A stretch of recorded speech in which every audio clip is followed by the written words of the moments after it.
Olá, boa noite. Começa agora o Move TV pela All TV, o seu programa sobre economia criativa, inovação e cultura digital. Toda quarta-feira às 20 horas, já estamos começando aqui. Hoje nós temos um debate super interessante e muito útil também sobre redes sociais. Temos aí um movimento de guerras de Facebook, de páginas de Facebook para derrubar, como é que ficam as marcas, você usuário pode ser afetado, quais as implicações desse movimento, disso que está acontecendo. E além de dicas, orientações e tudo mais. E para começar o programa, já vamos dar aquele giro no site mostrando as matérias interessantes que nós publicamos nessa semana e no Facebook da Move. Para isso eu já convido aqui o nosso parceiro de empreitada. De bancada. Pela terceira vez de tela aberta, plana. Tela aberta Boa plana. noite para todos. Estamos aqui trazendo mais inovação e tecnologia e novidades. E dessa semana também tivemos aqui, não está dando para ver aí, né? Porque tá escondido, mas tem mudanças no cenário, até o seu Jesuíno. Mandar um agradecimento. Participação especial do meu pai, seu Jesuíno. Jesus Chains, o Classe A. Né? Mr. Classe A. Exatamente, ele que resolveu nosso cenário que não estava semana passada aqui, né? Exatamente, tinha que adequar ali e tal, né? Fez e o seu Cláudio também, lá da Vila Hélia. Vila Hélia. E você falando que é do Ipiranga, mas deu certo. Bom, a gente vai mostrar um pouco do blog da gente, hoje tem novidades, o Cleiton postou muita coisa assim de acontecimento de internet que rolou, mais coisas de censura de Facebook, mais coisas de algumas coisas que a gente vai passar. Mas eu quero dar uma dica do blog da Ivana e da Priscila, da Personal Organizer. Ela fala que o efeito financeiro dar um chega pra lá na bagunça, né? Eu acho que é importante a gente pensar que eu acho que a organização, acima de tudo, faz você definir essa história toda pra você, né? Então, ela dá umas pitadas assim de como você sair da mesmice e falar assim, não, eu me organizo na bagunça. Não, você não se organiza na bagunça. Você se organiza quando você faz a coisa corretamente. Então, se você arrumar o financeiro, você está arrumando um pouquinho da sua bagunça, né? Exatamente. Você está evitando de fazer algumas coisas. Então, vale a pena olhar no blog. Acho que o Cleiton pode dar outras dicas aí. Não, maravilha. O blog delas é muito bom mesmo e tem sempre outras dicas também de produtividade. Exatamente. Né? Cariocas? Cariocas. Então, até um alô para as duas aí, estão lá no Rio de Janeiro agora. Querendo mais vídeo delas, né? Que Exatamente. Já faz tempo que não manda vídeo, né? Que é legal ela passar aqui também alguns vídeos dela. Exatamente. E quando estiver em São Paulo vai estar aqui no Move TV. Exatamente. Maravilha. A outra dica que eu queria dar aqui também é o seguinte, é um post que eu publiquei no meu blog nessa semana, que é o seguinte, tecnologia, nova fronteira do marketing. Isso aqui é até um assunto que nós podemos rapidamente depois conversar aqui com os nossos convidados. É o seguinte, já tem um movimento, assim, uma situação acontecendo no mercado digital, que é o seguinte, como a tecnologia se popularizou de tal maneira, isso transformou o marketing. Ao transformar o marketing, o departamento de marketing das agências, ou melhor, das empresas, se tornou cliente em potencial para as consultorias de tecnologia. Então, empresas como McKinsey, e Accenture e outras grandes também começaram a querer dar uma bicadinha no mercado que até então era das agências digitais. Então tem uma disputa interessante acontecendo no mercado aí. E recentemente, né, um dos movimentos que houve dessa linha, que a Accenture comprou a agência do Léo Cid Ferreira, que era uma agência muito tradicional aqui na área de performance, e como contra-ataque, digamos assim, a FBIS, que é uma agência que começou digital e hoje se denomina agência de comunicação integrada, estruturou um departamento de tecnologia dentro da agência para oferecer, para atender melhor o diretor de marketing. Então tem uma disputa interessante aí, né, Tarso? O legal, eu acho que até a FBIS ela se enquadrou no grupo ABC com esse potencial que ela sempre teve, essa estratégia de marketing, né, no grupo... Não, ela está no WPP. WPP, exatamente. Uma estratégia de marketing de pensamentos de tecnologia. Acho que eles venceram nos 10, 11 anos de existência da agência um processo que a gente viu muito bem quem foi embora de digital e quem ficou, né? Hoje em dia, uma agência que só pensa digital está errado. Acho que ela tem que pensar no digital e no marketing. E toda agência de marketing e de publicidade tem que pensar no digital, né? Acho que isoladamente não tem trabalho. Por que as empresas grandes estão vindo atrás? Porque a brincadeira ficou séria. Então, acho que planejamento, ferramentas de mensuração de resultados estão ficando coisas que os gringos estão trazendo. Por que a gente não pode produzir aqui dentro? Né? Exatamente. Então, acho que a Accenture e outras empresas estão atrás desse conteúdo mais elaborado e mais trabalhado tecnologicamente para fazer o mercado ficar cada vez mais inteligente. Né? E o diretor de marketing agora está sendo cobiçado, tanto por agências quanto por consultorias e tudo mais. Porque o pessoal das Sim. consultorias geralmente ia bater na porta de TI. Exatamente. As consultorias batiam na porta de TI do cliente, agora está batendo também no diretor de marketing. Então isso não muda um pouco o É cenário. muito engraçado que no cenário, há 20 anos atrás, a Itautec fazia sucesso. Né? Ela continua fazendo sucesso depois de 20 anos. Então, tecnologia nunca morreu e nunca vai morrer. Né? Acho que vai ser importante qualquer estratégia. Maravilha. Vamos lá, rapidinho agora. A gente está estreando um quadro no TV, que é dos nossos amigos do Panda Criativo. Os organizadores do Festival PEF, eles estiveram aqui recentemente e eles fizeram uma chamadinha interessante aqui para o programa, dando uma dica de um pessoal que tem um projeto muito inovador e interessante aqui em São Paulo. Roda lá, Sérgio.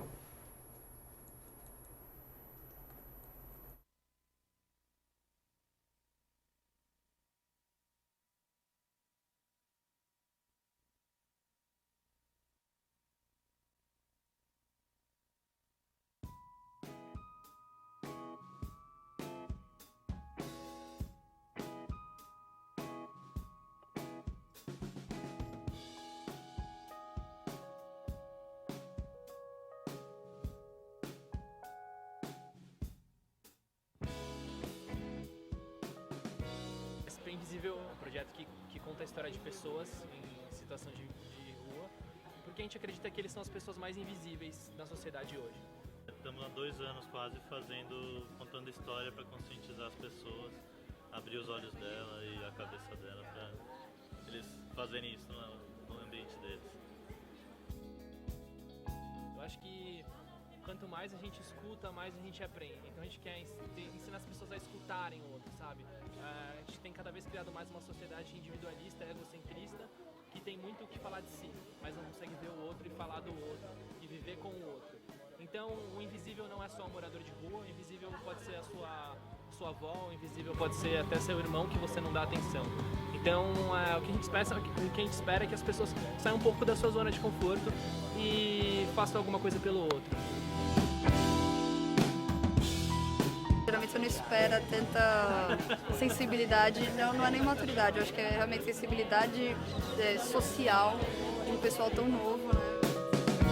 O projeto SP Invisível, ele é muito interessante porque eu acho que, sem dúvida, tem uma potência na narrativa da própria história da cidade.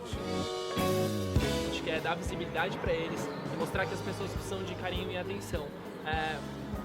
A gente não está pedindo para você dar dinheiro para um morador de rua, a gente está pedindo para você fazer nada, a gente está pedindo para você fazer o que está no seu coração. Viver em São Paulo já é um choque. E acho que o exercício que a gente tem que fazer hoje, como morador da cidade, é ocupar o espaço público.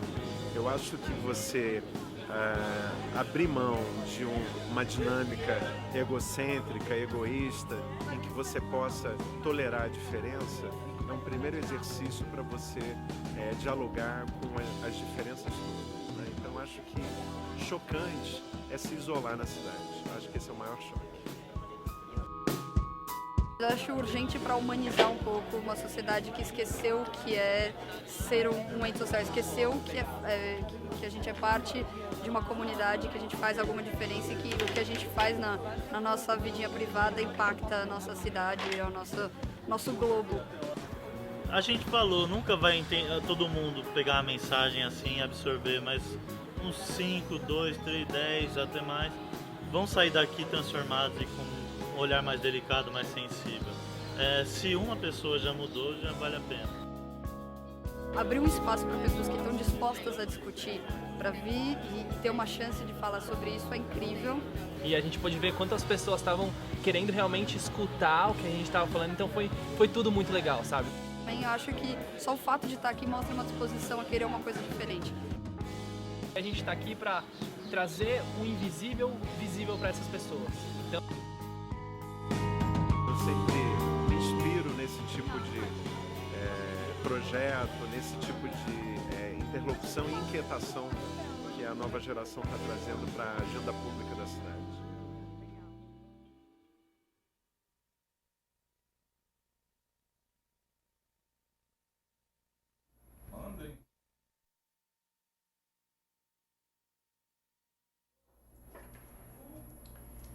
bacana. Tá aí o quadro dos nossos amigos lá do Panda Criativo, Rafael, preparado pelo Rafael Vettori e Fábio Seixas, né? Acho que o Creative Morning veio para somar em São Paulo e eles querem fazer um coletivo Brasil até, né? Eu acho que o desejo deles, eu acho do caralho, assim, é uma puta ideia deles.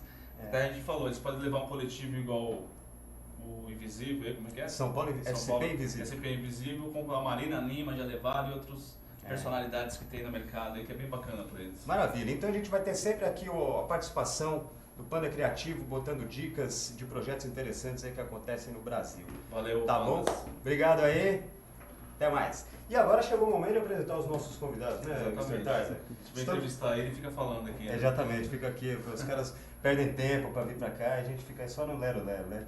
Estamos aqui com o Ricardo Almeida. Boa noite, tudo bem? Ricardo Almeida é já conhecido aqui do Move TV, blogueiro da Move. Exatamente, nosso colaborador.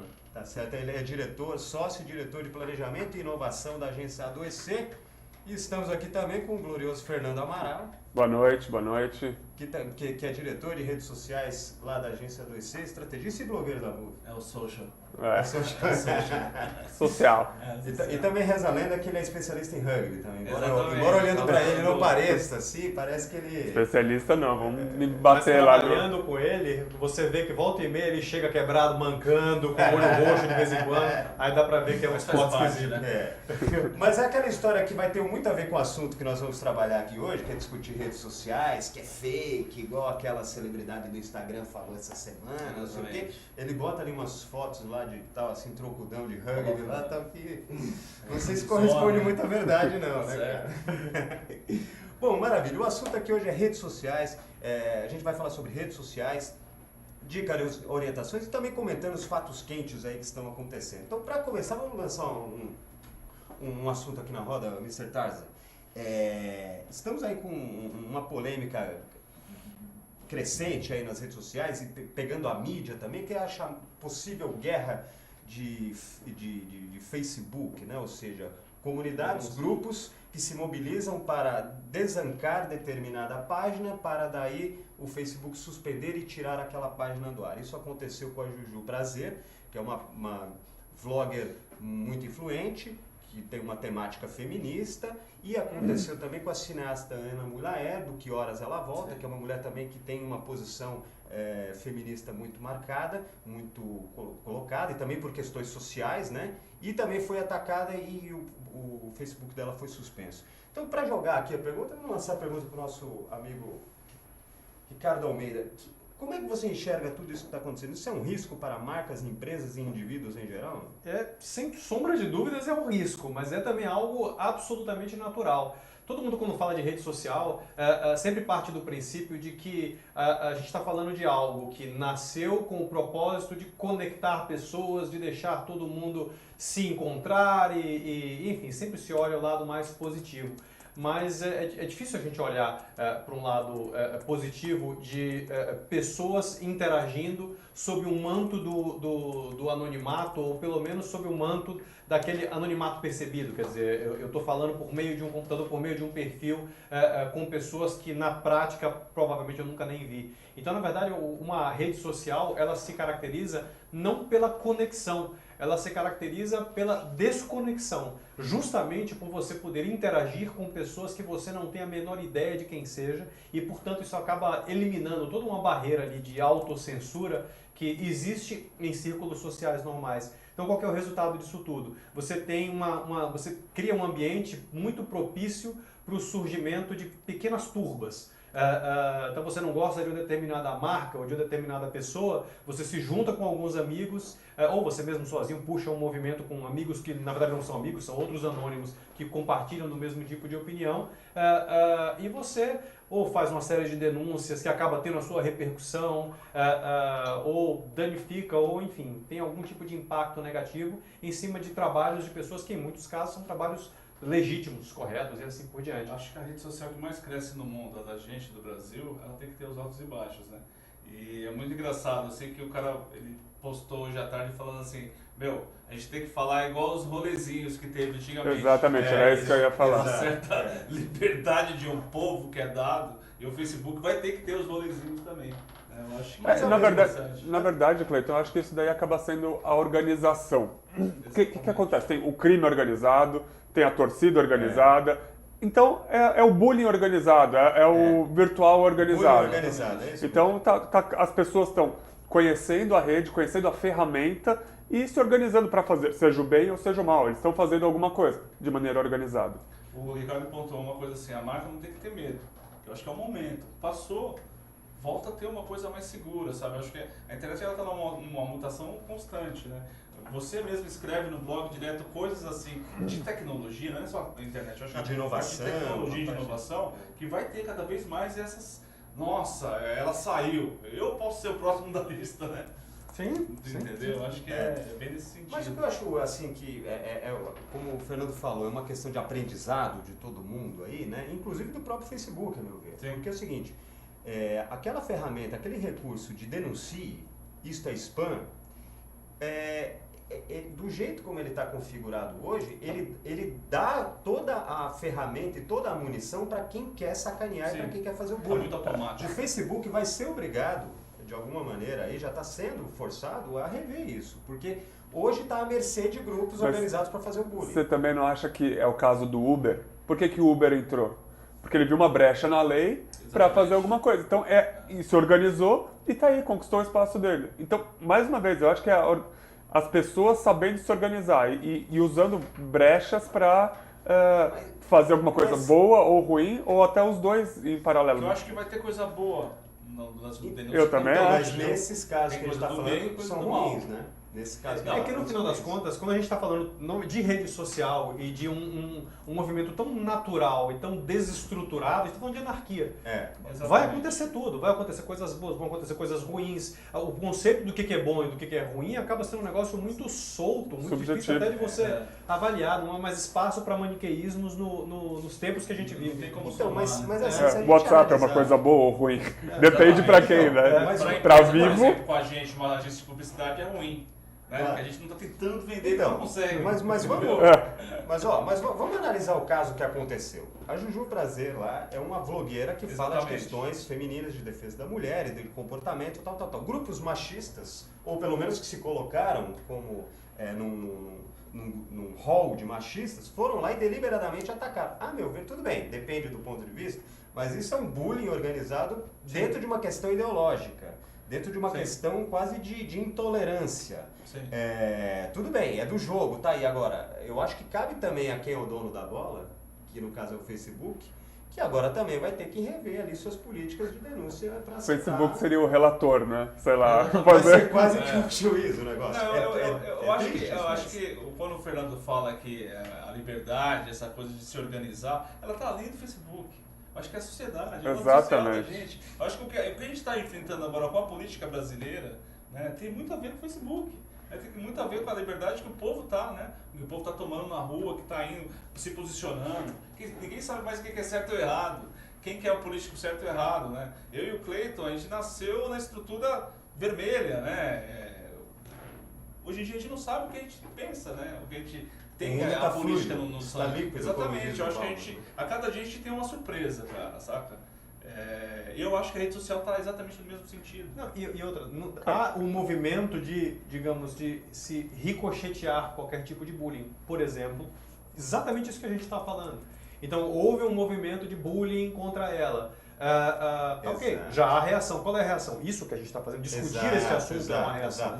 Esse era um ponto que eu queria colocar também, porque assim, eu tô aqui discutindo que a ferramenta, assim como o usuário está aprendendo, os grupos organizados estão aprendendo, o dono da bola, no caso, o dono da ferramenta também está aprendendo. E eu acho que tem isso que o Ricardo falou, que tem a dinâmica da rede, porque a reação de defesa foi tão grande, e o que é mais interessante é que o ecossistema da mídia todinho se mobilizou. Sim. A mídia tradicional entrou e noticiou, e a partir disso o Facebook foi obrigado a retornar. A visibilidade que ela teve, no final das contas, por causa disso, acabou revertendo positivamente para ela e colocando ela em uma posição melhor do que a que ela estava antes, pelo menos do ponto de vista de visibilidade. Exato. Só enquanto a gente comenta aqui, ali está só o vlog dela e a gente vai comentando. Eu acho que tinha um professor meu na UGB que ele falava que o mercado se ajusta. Então, pode acontecer o maior caos e a coisa mais tranquila, vai se nivelar e vai se ajustar. É o exemplo que aconteceu na economia dos Estados Unidos. Eu vou pegar um exemplo do que você falou, do que você e o Clayton falaram. Então o Clayton disse, o Facebook de alguma maneira tem que mudar alguma política, tem que... Eu, honestamente, eu sou contra qualquer tipo de excesso de regulamentação. Eu não gosto da palavra censura, porque não é exatamente censura. Só se censura se você for um governo e proíbe com lei de se falar algo. Mas se você coloca um excesso de regulamentação, você está tentando simular artificialmente um movimento que deveria ser absolutamente popular. Exatamente. Então, o Facebook não precisa fazer isso. Por quê? Porque a própria comunidade já resolveu esse problema para ele. Então, quanto mais livre o mercado, portanto, quanto mais anárquico o mercado, menos poder se concentra na mão de alguém. Né? Então, mas acontece que aqui a gente está falando de um caso de uma blogueira que tem um pouco mais de sucesso, que deu repercussão. Estamos falando de uma cineasta que está muito famosa. Agora, isso pode acontecer com um cidadão que não tem tanta repercussão. Na escola. E aí? Aí o cara fica escondido? Isso de fato pode acontecer com quem tenha pouca repercussão, mas a probabilidade de acontecer é menor. É menor. Porque exatamente os grandes alvos são alvos justamente por serem não grandes. sei, eu não sei. Eu acho que sim, os grandes alvos sim. Mas tem uma coisa de Fica. escola. Escola é bizarro como as pessoas se mobilizam. Então, se quer fazer, por isso que eu falei do bullying organizado, se quer atacar alguém, pô, junta 3 turmas de um 6º ano, de um 5º ano, deixava o gurizinho lá, o molequinho, ele é banido de todas as redes sociais. Então, é uma coisa que precisa abrir o Facebook, ou os famosos algoritmos precisam começar a entender essas novas variáveis para saber o que fazer. Se vai tirar a pessoa, se vai excluir, porque é uma exclusão. Só que o problema é que essa pessoa excluída, que às vezes 3 pessoas falam mal dela, ela já se vitimiza e já fala, olha só, aí vem todo mundo para cá defender ela. Esse é um outro problema. Porque no final das contas, uma rede aberta, ela emula a realidade. Então, na realidade, isso já acontece. Exato. A maneira de você combater isso no mundo virtual talvez não seja enchendo o mundo virtual de regra. Talvez seja o uso da mesma maneira que se combate isso no mundo real. Que aí é mexer com a cabeça mesmo das pessoas. Mas eu não sei, não me apetece muito essa questão de se criar uma série de regras e colocar o Facebook como o grande responsável por eliminar bullying ou por fazer qualquer coisa. É uma responsabilidade tão grande quanto um poder tão grande para uma empresa. É igual você catar um navegador há 5 anos atrás, que catava e falava assim, nossa, eu vou ter que evitar meu filho de entrar num site pornô no navegador. Isso hoje em dia é a coisa mais comum. Seu filho está com 10 anos, foda-se, ele pode entrar num site pornô que você não está nem aí. Há 5 anos atrás a gente tinha medo disso. Né? Esse medo foi corrompido, porque tipo, é tão normal, né? A banca de jornal já não tem mais revista pornô, tem na internet. É a organização do pornô, né? Exatamente, então já tem essa coisa meio já pré-setada, né? Eu acho que mas olha só, você falou exatamente isso. Mas só deixando claro, eu não estou propondo, por exemplo, que o Facebook seja o grande juiz do negócio. Mas ele, como o dono da ferramenta, o dono da bola, ele criou a ferramenta que está dando chance para o bullying. Portanto, eu acho que são pequenas alterações, porque como é que ele é hoje? Evolução natural. No momento ele tinha que fazer isso porque não dava, e agora ele já viu que não funciona mais. Exato. Por isso que eu estou dizendo que é uma coisa relativamente simples, porque tem lá, denuncie, conteúdo, é só de colocar algum tipo de controle melhor ali para minimizar esse efeito bullying aí, mas eu concordo. Agora, o que é mais interessante é a dinâmica da rede de contra-resposta, e aí o ecossistema da mídia todinho se movimenta, é a TV, o rádio que entra ali. Só que aí eu não sei se movimenta da maneira certa, exatamente, né? Porque aí, mas quanto mais influente você é, se você se vitimiza para isso, mas essa é a dinâmica da rede. Então e a televisão que é isso hoje em dia, que a televisão não tem audiência. Então ela procura onde está as falhas da internet para mostrar a audiência dela. Mas essa é a dinâmica da rede. Ali, neste caso que a gente está falando, são 2 personalidades que mobilizam um determinado pensamento a favor das mulheres, contra o machismo. Ou seja, é esse grupo mesmo que se mobilizou, na linha do que o próprio Ricardo falou. Sim. Aí foi a TV, ali veio o jornal. Né? É que aí é um ponto mais crítico e mais complicado, né? Você fala, é a favor contra o machismo. Então já são 2 extremos super extremos que eu acho que não... Mas é o que está colocado. Exatamente.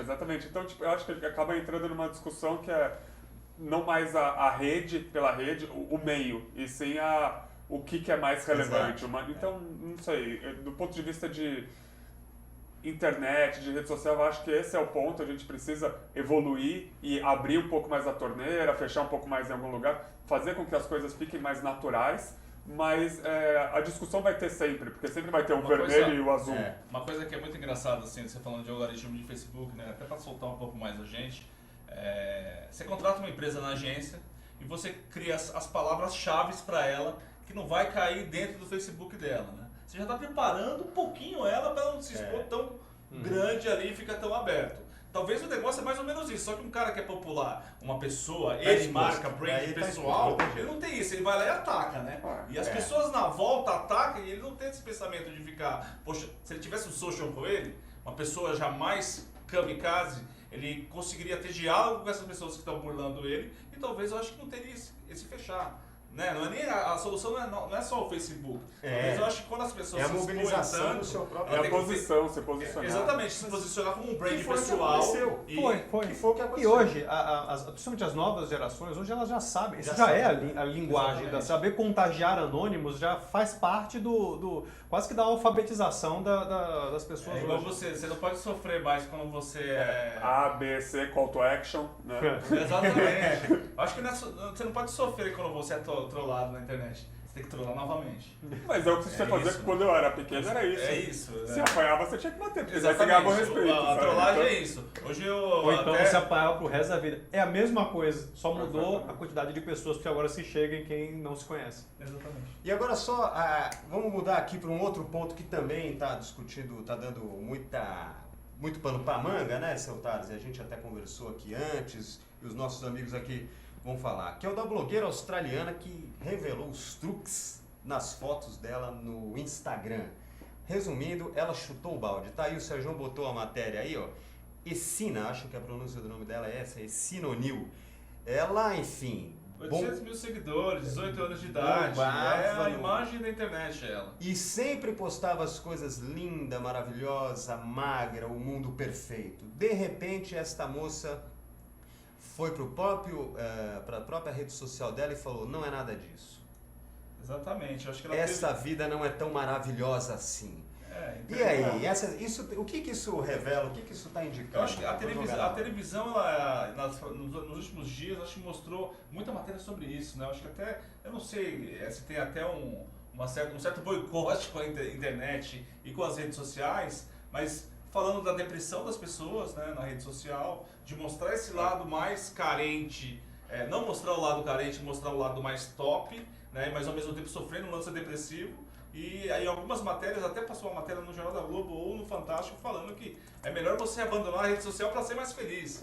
Né? Então, o próprio Facebook, tem pessoas que saem do Facebook e são mais felizes. Né? Então teve falaram disso de uma forma que, para onde a gente está indo? A gente está se adaptando? Né? Aonde a gente vai chegar? Né? Eu acho, pra mim, isso é a estratégia dela para aparecer mais. Então, isso que eu ia falar. Alguém que conhecia ela antes? O quanto que ela conseguiu aparecer? Isso mundial, global, ela virou global. Ninguém tinha ouvido falar dela aqui, agora todo mundo sabe. Exatamente. Ela tinha 800 mil, foram 8 milhões agora. Exatamente. Agora, quantos ela tem agora? 800 mil. Não, agora. Não sei, tem que ver. Mas vamos olhar, Cleiton.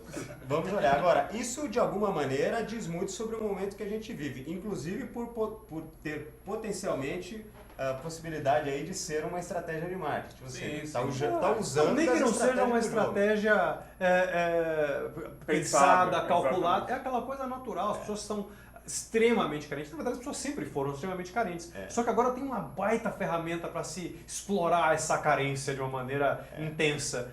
Então, quando você faz um negócio como esse, você aparece pra cacete. Entendeu? Ela viu que tem... Desculpa te cortar, tinha um monte de gente fazendo a mesma coisa que ela fazia, eu vou fazer o que todo mundo tá fazendo ao contrário. É isso, tipo, pra mostrar que, olha, eles fazem isso, não sei o que, eu tô fazendo diferente, tô mostrando. Numa outra linha, o que aconteceu agora também, acho que foi essa semana, com a Gabriela Pugliese, com o negócio dos nudes dela. Só recapitulando para quem atenção. Só recapitulando para quem não sabe, ela estava falando para as amigas que quem saísse da dieta... Se ela saísse da dieta dela... Se saísse da dieta dela... Uma amiga poderia postar nudes que ela tinha demandado. Exatamente. Isso deu um rebu danado nessa semana. A gente tá indo pra merda, no final das contas, né? Como Se humanidade. a gente tá falando... Se isso é assunto... O assunto é a Gabriela Pugliese mandando hoje. Caralho, né? O que eu acho que isso também pode deixar a gente um pouco mais deprimido é que essa superficialidade tá tomando uma proporção, uma diversão. Vai entrar a Sônia Abrão agora. Vem cá. Exatamente, Agora, isso relembra também o caso daquela, acho que é modelo e atriz, Andressa Urach. Sim. Virou crente. Então, Não é? ela, enfim, Foi a passou última por saída dela de publicidade. 500 mil operações, teve problema de saúde e botou um livro que agora tá aí bombando, tá vendendo horrores, né? Contando a saga dela, do que ela aprendeu e tal, né? Mas você sabe, pelo menos no caso dela, houve uma história de fato, ela ficou entre a vida e a morte, houve alguma coisa, porque é algo minimamente mais denso do que, se eu sair da minha dieta, podem divulgar meus números. Mas, gente, isso acontece antes da internet. Tipo, se a gente for ver 15 anos atrás, 20 anos atrás, beleza. Tipo, era o que a Casa do Zezinho fez um case que era exatamente isso. Vamos usar as pessoas, vamos falar de mim, vamos falar da celebridade, tirar uma foto. Andressa Urach sai da praia com o cabelo molhado. Puta notícia, né? Porra, aí ela tá com a camiseta da Casa do Zezinho. Pelo menos se vão falar de mim, pelo menos divulguem uma causa. Pô, já é uma maneira legal de aproveitar a marca, de fazer com que as pessoas conheçam uma marca. Então, cara, sempre vai ter conteúdo blá blá blá. Tanto que a menina que eu acabei de falar, eu até esqueci, Sônia Abrão tá no ar até hoje, sabe? Todas essas estão no ar. Só que tá todo mundo. Exatamente, só muda o formato. Agora a internet... É a neofofoca. Esse é a neofofoca. Fofoca milênios. Só há mais ferramenta para se extravasar essa carência. É uma geração de conteúdo a fofoca, né? O cara vai que lá, é conteúdo rápido, né? Exatamente, Você consegue 40% o cara vai no Facebook para ver o quê? 40% fotografia, 40% vídeo e 60% ver a vida do outro. Cara. Agora o Gift deve estar pegando os 40% dessa porcentagem.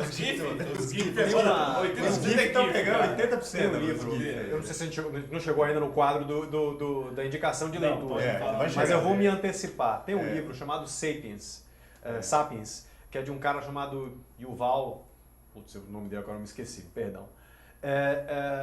Mas é um livro brilhante que conta toda a história da humanidade, coisas como que a gente evoluiu para ser a espécie dominante do planeta, a partir de sabe-se lá Deus quando, né, milhões de anos atrás, quando a gente era, né, macaco. E a conclusão que está no livro, é que no final, é um livro extremamente bem escrito, extremamente embasado. A conclusão que está no livro é que o que nos diferenciou de todas as espécies e nos fez chegar onde nós chegamos foi a capacidade de fofocar. Que é a capacidade de você pensar e falar e dialogar em cima de coisas que não existem, que nunca existiram, que está no imaginário popular, né? Tudo nasceu justamente do poder da fofoca. Então, de certa maneira, a gente só está potencializando a nossa evolução a partir do mesmo ingrediente, do mesmo elemento que a humanidade sempre utilizou. Né? Exato. Aproveitando aqui rapidamente, tem umas perguntas já chegando aqui para nós outros. Temos aqui a Valéria Campos, pergunta aqui para a mesa. Vocês acham então que o mundo ficou mais superficial com as redes sociais ou ele já era superficial e as redes sociais simplesmente amplificaram? Eu acho que já era e amplificou e as pessoas estão... Muita gente tem o microfone na mão agora, então tem muita gente que sabe como usar o microfone, só que não sabe o que falar. Então, eu acho que está bem superficial, sim. E para você buscar conteúdo de referência que seja relevante, você precisa buscar muito. A gente até fala um pouco assim, né? Quando você constrói um conteúdo hoje em dia online, eu vou atrás de uma assessoria de imprensa, eu não consigo colocar um redator para buscar conteúdo para mim, porque está ficando cada vez mais poluído, cara. entendeu? Eu não tenho segurança de um redator vá atrás de um conteúdo para mim e fala assim, ó, isso aqui tá 100% seguro. Ah, tá, da checagem da informação. Isso eu Mas vou tem uma concordar. coisa- Este livro que você pegou, ele é 100% seguro, só para deixar bem claro. Daqui a pouco a gente vai falar dele, hein? A arte de perceber. Tem um certo Ricardo Almeida. Parece que tá... Exatamente. Mas eu vou discordar não do livro, tá? Do que o Fernando falou. Eu não acho que o mundo esteja ficando mais superficial. Eu acho que o mundo, muito pelo contrário, eu acho que o mundo está ficando melhor sob todos os aspectos. Eu acho que ele está ficando muito mais denso que ele era. O que eu acho que como você tem muito microfone na mão de muita gente e tem uma socialização extremada, digamos assim, não que isso seja ruim, simplesmente é um fato, né? A gente acaba falando muita besteira. Mas no final das contas, nunca se teve tanta possibilidade de aprofundamento em tanto conteúdo, busca, né? sobre tudo. E mesmo falando sobre essa questão de porque o tempo todo a gente vê em rede social dizendo a humanidade está perdida, tudo está piorando, nunca foi tão... Você vê um assunto, vê a questão lá dos refugiados, nunca o mundo foi tão ruim. O mundo foi muito pior, o mundo era muito pior. Antigamente você tinha guerra que ninguém ficava catapultando a cabeça dos outros. O mundo sempre foi muito pior. Agora que está muito pior. Tanto é que uma coisa, que não estou tirando o drama, mas coisas ruins quando acontecem, acabam caindo na boca de todo mundo e sendo faladas como tragédias, algo que era absolutamente corriqueiro antes. Então acho que a gente está evoluindo bastante nesse sentido. O mundo está ficando muito melhor e muito mais aprofundado, o que não significa que você anule perversidades ou superficialidades. Eu concordo com o que você está falando, só que eu acho que a camada de espuma superficial que está em cima é muito maior. Então, para você chegar nisso, então foi isso que a gente se completou. Então, a gente se completou. Eu acho que o grande... Acho que é a sujeira, né? Exatamente. O grande É desafio... web. O grande A desafio... Deep Web. O grande desafio desse cenário todo é como você se mostra relevante, como você consegue Tem um outro ponto se mostrar que não é nesse nem a meio, né? questão da internet ou da ferramenta. A gente conversa muito isso, é a falta das pessoas em ter repertório. Sim, Então, sim. a falta de repertório Exato. é muito importante. Então, independente da ferramenta ou do meio que você vai usar, é muito difícil você ver um redator ou um próprio diretor de criação, de arte, que não conhece o básico do básico. Outro dia ele perguntou pra mim, assim, ele falou assim, como é que tira o título da matéria e coloca outro? Porque a gente estava sendo trollado Que essa por várias trollagem, informações, né? e o cara coloca o título que ele quer na matéria de uma outra pessoa. Aí você lê aquele título ali e você tem que clicar sempre, né? Mas tem gente que passa pra você, olha o que tá acontecendo aí. Então, aí eu falei, esse é um exemplo muito bom disso que o Fernando está falando, da falta de repertório. Eu acho que também um pouco assim de atenção. As pessoas não têm atenção. Porque, por exemplo, você pode notar, vocês são estrategistas de rede social, trabalham com grandes marcas e tal. As pessoas, lógico que há exceção, mas muitas pessoas não leem, elas veem um post no Facebook, veem a foto, veem o título e já comentam. Não, isso não é exceção, isso é regra. Então, a exceção é quem lê. é isso que eu tô falando. exatamente, Clicar na matéria, poucos clicam. Então agora, recentemente, tem os portais, principalmente, estão sendo muito trollados com isso daí, né? As pessoas botam os títulos mais absurdos que aparecem no Facebook. Então bota o post lá, o veículo bota o post, aparece uma mensagem: a inflação vai subir e a Dilma papapá 3 pontinhos, por exemplo, coisas que tem. Aí as pessoas até hoje não perceberam que isso é fake. Porque basta clicar que você vai ver que a matéria é outra, né? Que é isso, eu acho que passa muito pelo que o Fernando está falando. Mas eu acho que a gente estava... Que o que você está falando é mais do ponto de vista do usuário. Eu estou falando do gerador da informação. Que também O cara que é o Que também não tem repertório. Não tem embasamento algum. E isso é difícil. Tipo, você às vezes pergunta quem que é, sei lá, Almodóvar. O cara não sabe. E tá trabalhando e exatamente. Trabalha com cinema. Por exemplo. Sei lá. Esse é um problema sério. Não estou falando que você precisa saber tudo, não é isso, mas é você saber onde buscar a informação, não ficar só nessa camada que a gente estava falando de superficialidade. Você precisa ir lá na Deep Web do conteúdo, da informação, para se nutrir de Mas ela tá lá. Existe, E nunca existe. foi tão fácil chegar em qualquer informação que você precisa. Agora, esse é um ponto interessante que na pedagogia moderna, os grandes especialistas em educação, que todos eles convergem para dizer o seguinte: é preciso aprender a aprender. Isso a própria Unesco já estabeleceu, colocou como um dos parâmetros que a educação do século XXI precisa ter, é se ensinar os alunos a aprender. Porque é o seguinte, a informação está lá, Hoje você pode fazer um MBA, se quiser, de graça pela web. Você pode entrar no Coursera, você pode entrar no Veduca. Se você quiser ter o certificado, você vai pagar alguma coisa. Se você não quiser, mas você pode fazer agora. Você precisa ser treinado para isso também, para buscar informação. Tem que né? ser curioso. Tem que ser curioso. Eu Tem que diretor- desenvolver. Mas é repertório, às vezes você não vai atrás, você nasce com essa curiosidade. Você vai... Mas isso é uma Não é que você- competência que deve ser desenvolvida. A Sim. escola tem um papel nisso. eu como Não é que diretor você de não arte, paga, você vai atrás. Eu acho que Você vai- eu como diretor de arte, eu gosto muito de fonte, sempre gostei. Hoje em dia está muito na moda fonte, construção, ferramentas da Adobe que constroem fontes e vai por aí adentro. E eu sempre no Facebook, no Messenger, alguém fala assim, Otávio, você tem essa fonte? Eu tenho lá minhas pastas classificadas, eu tenho essa fonte. Não, eu tenho essa fonte e tal. Aí eu falo assim, você sabe como é que surgiu essa fonte? Cara, eu tenho que terminar o job. Entendeu? Aí eu falo assim, então tem uma curiosidade para ver como é que surgiu essa fonte, cara. Mas você é tão velho que você fez tipografia? Eu falei, eu já fiz tipografia no primeiro ano de faculdade, meu filho, entendeu? Então é aquela coisa da curiosidade. Você outro dia me deu umas Eu dicas. acho que é uma coisa que vai agradando, uma fonte serifada ou não, bold ou não, onde usar. É o que você está falando de cinema, Rodolfo. E nós estávamos conversando outro dia, você me deu umas dicas interessantes sobre a Helvética. Exatamente. Tem A uma gente história- estava tentando bolar um projeto, um produto, e a gente começou a estudar. O nome Helvética é um nome muito forte. Que pros é um nome designers de fonte, de design. Então é um conteúdo antigo, né? Como outros, né? Eu tenho interesse por cinema, ele como por literatura, o designer tem conhecimento como fonte, né? De inspiração, além de quadro, de pintura e TCC. Né? Agora aqui tem mais uma pergunta aqui rapidinho que chegou. A Juliana Alvarenga, do Rio de Janeiro. Ela está falando o seguinte, olha, hoje vocês estão mais filosóficos viajandões, mas eu estou gostando. A gente não fumou Obrigado, maconha. hein? Obrigado. Nem falem precisou. por vocês, né? Não, tô brincando. Ó, mas estão legalizando aí no mundo inteiro já, né? Chamar o Bujica pro programa. Exatamente.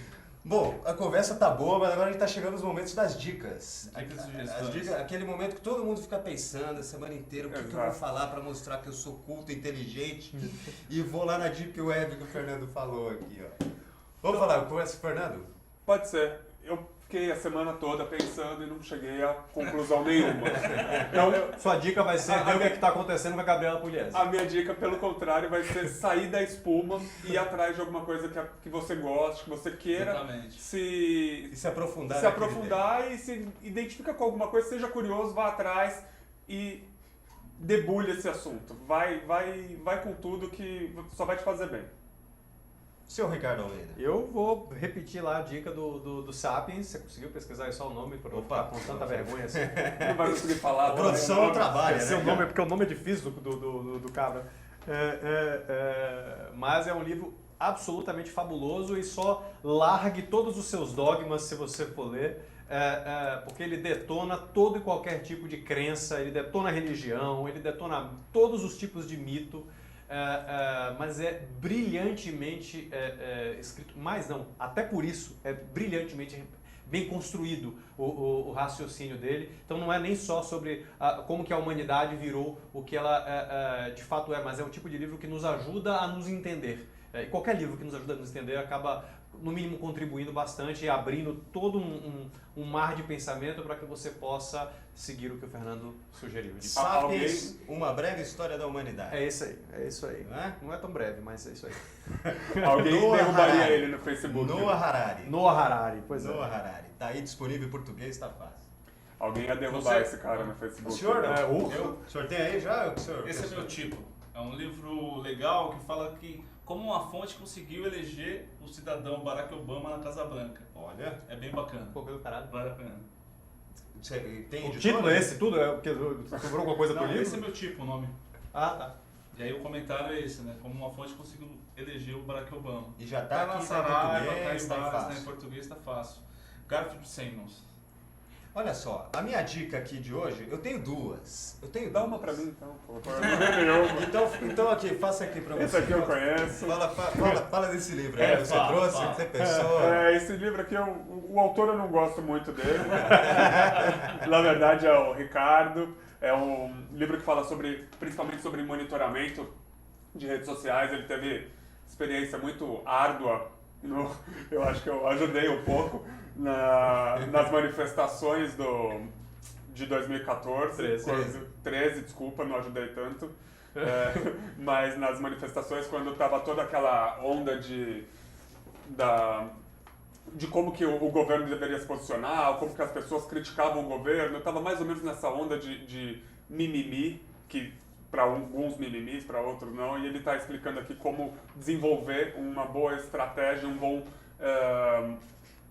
uma boa análise de todo um cenário que acontece nas redes sociais. Mas ele pode falar mais. Não, é isso aqui. Não, maravilha. Fica aqui a dica. E para quem acessar a Move, vir o Move TV, o site, quiser comprar o livro, pode ir lá no clubedeautores.com.br, colocando o código MoveTV. Tem um descontinho lá. Tem um desconto lá, é verdade. Tem um descontinho aqui. Fica a dica também dos blogs dos nossos amigos, né? Exatamente, os dois escrevem quase diariamente, esses aqui são as máquinas. Ele bem mais do que eu, né? Eu fico olhando, eu escrevo um por mês lá, mas eles escrevem bastante. Não falam por mês. Filho. 2 por mês. 3. 3. É porque deixa de gaveta. Exatamente. Hoje era pra postar, eu esqueci de mandar. Mas esqueci não, o tempo, né? Mas eles são feras. Não, são feríssimos aqui. E essa mesa redonda aqui a gente vai fazer de tempos em tempos, porque Bacana. o negócio fica... Mesa de maluco, sem maconha. E a minha dica aqui, pai bola, para terminar o programa, é o livro Pavões Misteriosos, do André Barcinski, Que legal. que conta a história da explosão da música pop no Brasil, especificamente falando ali de um período que vai de 74 a 83, porque na música brasileira ficou um buraco negro aí em termos de literatura e de comentários, que é justamente esse período. Fala-se muito da bossa nova, da tropicália, da eclosão da MPB. É a mistura maluca. E depois vem para os rock dos anos 80, da geração de Titãs, Barão Vermelho, tal. Mas o que aconteceu nesse momento? Esse livro aqui, do André Barcinski, que é um jornalista que cobre muito bem a área cultural, veterano nessa área, ele conta em detalhes como foi se formando, quais foram as figuras-chave, como, por exemplo, Rita Lee, Raul Seixas, os nordestinos, que também começaram a fazer uma mistura de MPB popular, rock and roll, se inspiravam em Beatles, como Novos Baianos. os Novos Baianos, exatamente, os Novos Baianos. Fagner, inclusive, conta bem a história dos Fagner. E conta também Alceu Valença. E conta muito como eram os bastidores da indústria fonográfica. Quando o meu cabelo começa a crescer muito, a Márcia fala assim, tá parecendo os Novos Baianos, cara. Pode ser um pouco de Alceu Valença. Total, né, cara? Também, né, cara? Portanto, zoando, Cleiton, tô zoando. Portanto, fica a dica, vale a pena, o livro é muito bom. Eu vou escrever vários posts daqui pra frente no meu blog sobre isso. A gente vai começar a ter uma pegada mais de música e de cultura ali também, tá bom? Bacana. É isso. Seu Tarsa, terminamos aí? Semana que vem a gente tá de volta. Obrigado, Ricardo. O programa tá lá online daqui a pouco, né? Isso. Na altv.com.br. E sábado a Vai gente... estar no YouTube da AltV, né? No YouTube da AltV e no Facebook da gente daqui uns dias. E depois no site, né? Também no site da Move. Hashtag Movimento Suas Ideias. Obrigado, Ricardo. Obrigado, pessoal. Obrigado, Fernando. Valeu. Obrigado, gente. Valeu. Valeu. Falou, gente. Então até quarta-feira que vem, 20 horas. E a gente se vê na internet aí. Até mais.